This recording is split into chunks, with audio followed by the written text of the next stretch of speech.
Hi guys, it's Shane again, and today I'm going to be going through who, in my opinion, was not necessarily the top, well, I've labeled it the top driver of every decade, but it's more if I was a team owner in this decade of Formula One, this is the driver that I would move heaven and earth to have in my car. If money was no object, this is the driver I would have in my car. And I'll go into a few options for like second choice and who I'd have as my other driver in that era, but for primary it is who would be my team leader during each decade in Formula One, and then I'll probably list a couple of candidates for second driver that maybe won't be the second best driver, but would be a very good number two driver in that era of Formula One. So this is, as I said, maybe it won't be the outright fastest. It will be the driver I would sign if I was a team owner or team principal in that era. So starting with the 1950s, it has got to be Juan Manuel Fangio. Those cars were so difficult to drive. They required a lot of physical strength, and he had a natural finesse. He was able to win 5 world titles with 4 different cars. He won with Alfa Romeo, and then he won with Mercedes, he won with Ferrari, and he won with Maserati. And he won with the Maserati at the time when the 250F was getting quite old. And the 250F is an iconic Formula One car, but at the time the Ferrari and the Vanwall were probably ahead of it. So I would definitely say for the 50s, Fangio as my main driver. And then a few options for number two. You have drivers like Peter Collins, who were brilliant, but it would probably be a driver who had experience playing the team game with Juan Manuel Fangio in Sir Stirling Moss. He was widely regarded to be the greatest driver never to win the world title. He was polite, he was well mannered, and he never caused clashes with Fangio when they were teammates at Mercedes. So I would definitely have Fangio leading my team and probably have Moss alongside him for the 1950s. Then the 1960s, again, this one's fairly obvious. It has to be Jim Clark. Regarded by many to be the greatest of all time, one of the best natural talents to ever sit in a Formula One car. He could drive anything. He made it all look so effortless. And when you watch the footage of Clark racing, it's amazing how little that car seems to move in comparison to the more aggressive drivers of the time. And should have won more had it not been for his untimely death in that Formula 2 race at the Hockenheimring. For a second driver, there were a lot of options. Lotus regularly ran their second car, not quite as good until they brought in Graham Hill as well. So there's a few options. I don't think you'd want another like star driver. You wouldn't want like a Jackie Stewart.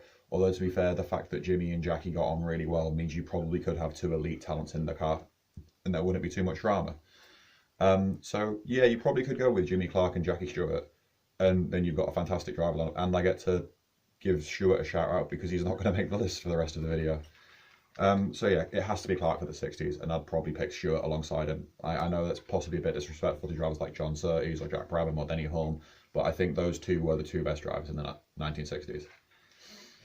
And for the 1970s, this one, there's a lot of really good talent in the 1970s. I'd go Niki Lauda. I think Niki Lauda was a new era of complete F1 driver. He took much more interest in the setup. He forced teams to raise their game around him. He's the driver from the 1970s I would want in my car. Plus, he had that iron will.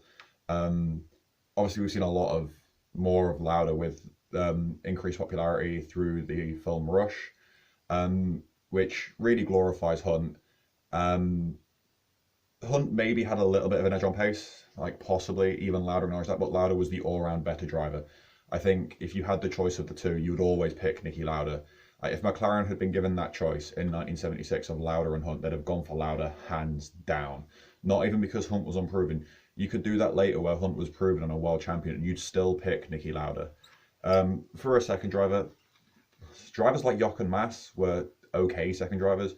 Regazzoni was probably Lauda's best teammate, or a driver like John Watson, who later rose to prominence in the 1980s, but he was a good teammate to Lauda in the Brabhams.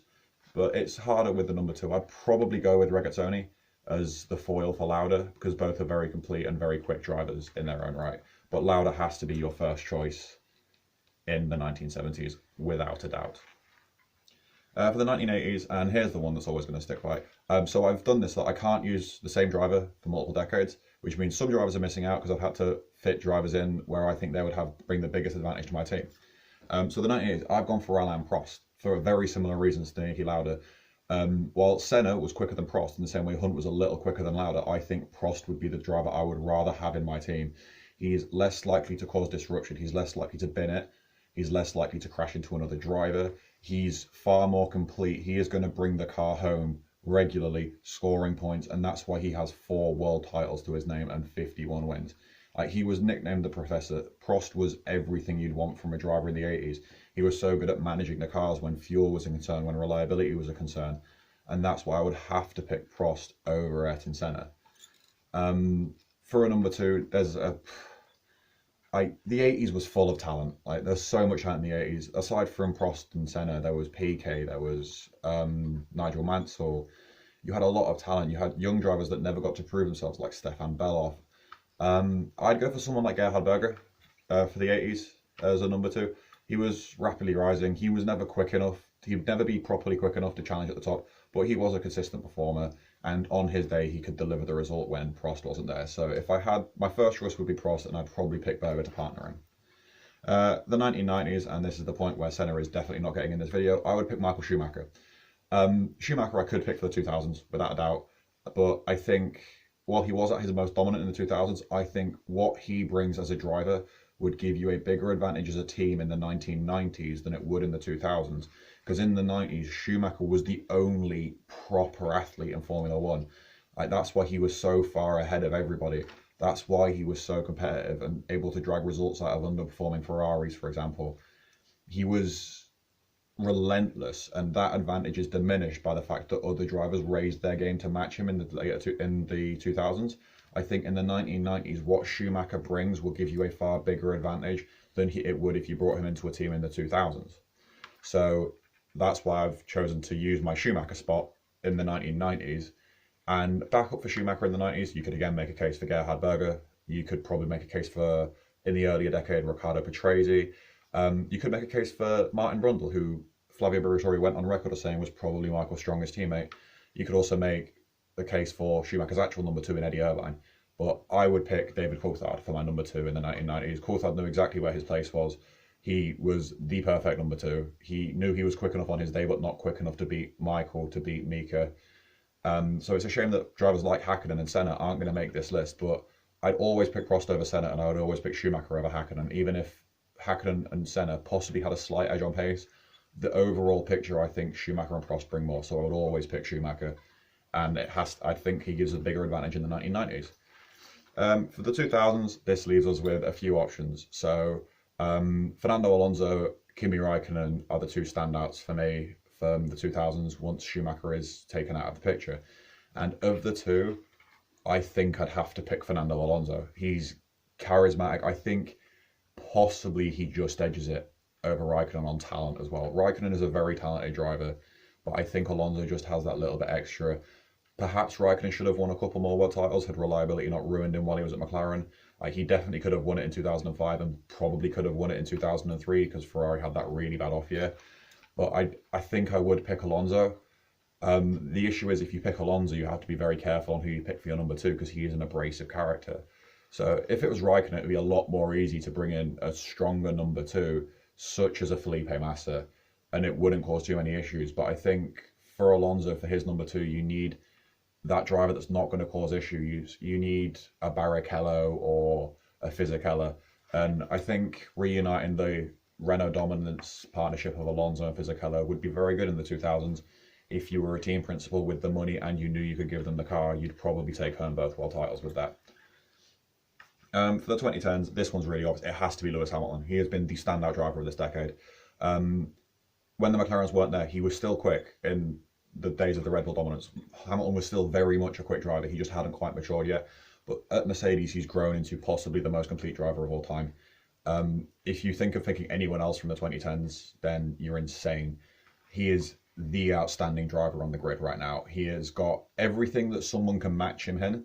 So if Verstappen can match him in outright pace, Hamilton has something else that Verstappen doesn't. He has a better overall mentality. He has a better long game mentality.